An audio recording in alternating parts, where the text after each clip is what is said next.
Hi, it's Pastor Kit with my Phoneside chat for Palm Sunday.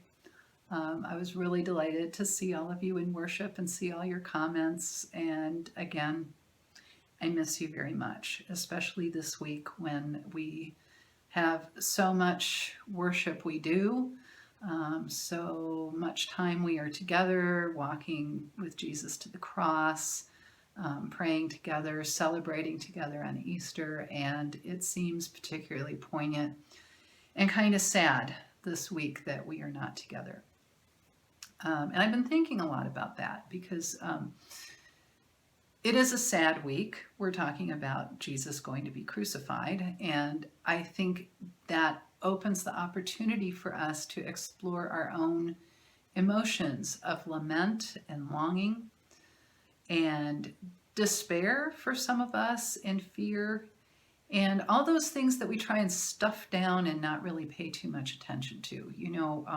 Americans, we're like a upbeat, can-do sort of culture, and we don't have a lot of space in our world for simply being sad and simply having regret and lamenting things that are sad.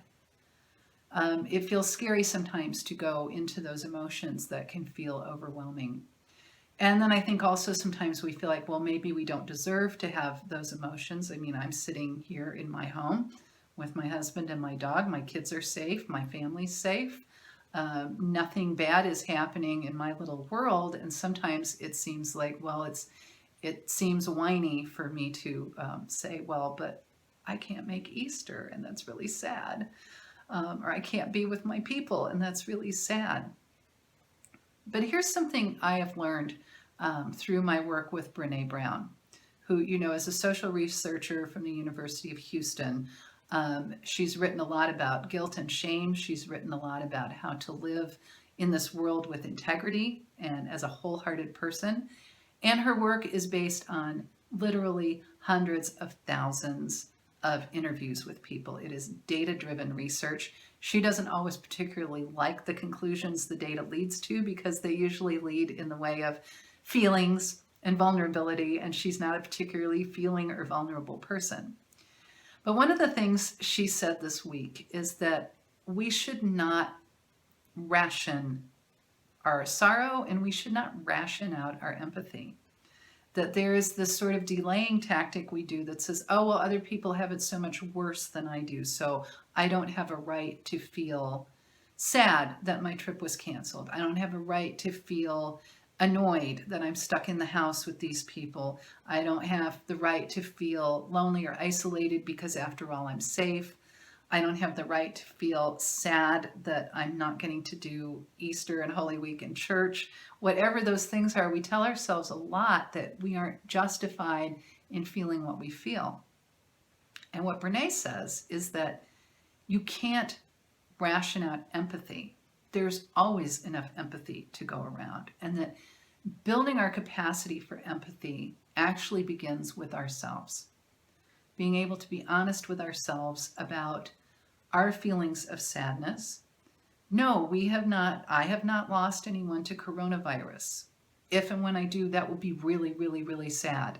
I will be sad. But also, I'm sad that I can't see my sister. I'm sad that I'm not in church on Sunday, that I'm sitting here. Those are legitimate feelings. It's okay to feel how I feel. Being able to be in touch with my own regret and my own sadness and my own longing makes it possible for my heart to grow so that I can really be in touch with those big questions of sadness and sorrow and longing. My daughter lives in Marquette, and one of her really good friends is married to an emergency room physician.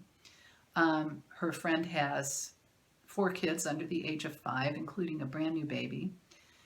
And my daughter's friend is alone because her husband says, for the safety of his family, he needs to not take his germs back and forth from the hospital to his house. So he's staying in a motel so that he can keep his germs away from his family.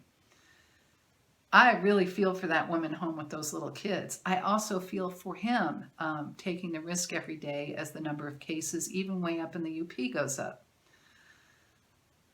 I can feel sad for my own isolation, and then it makes me able to be really compassionate for people whose isolation or struggle is larger than mine.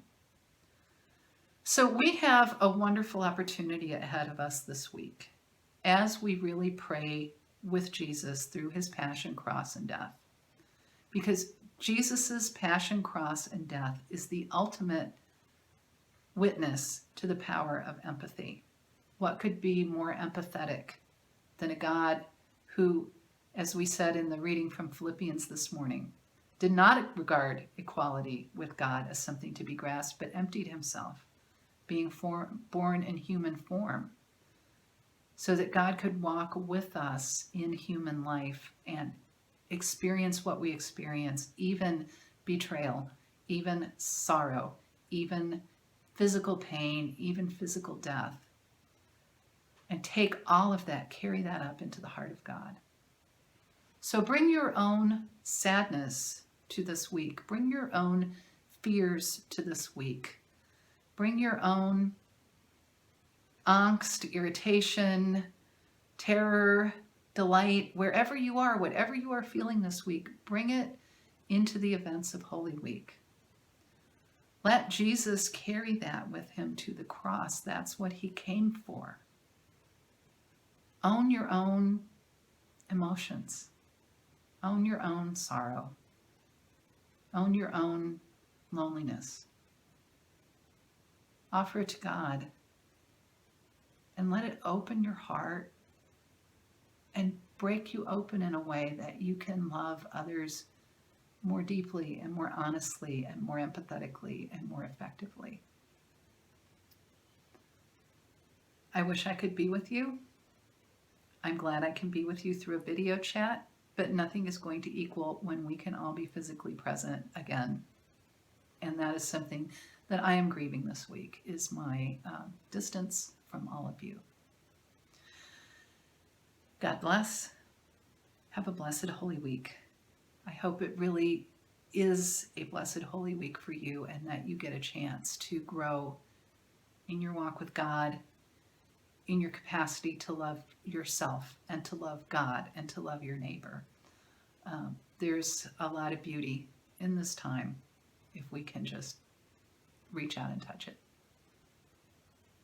Blessings.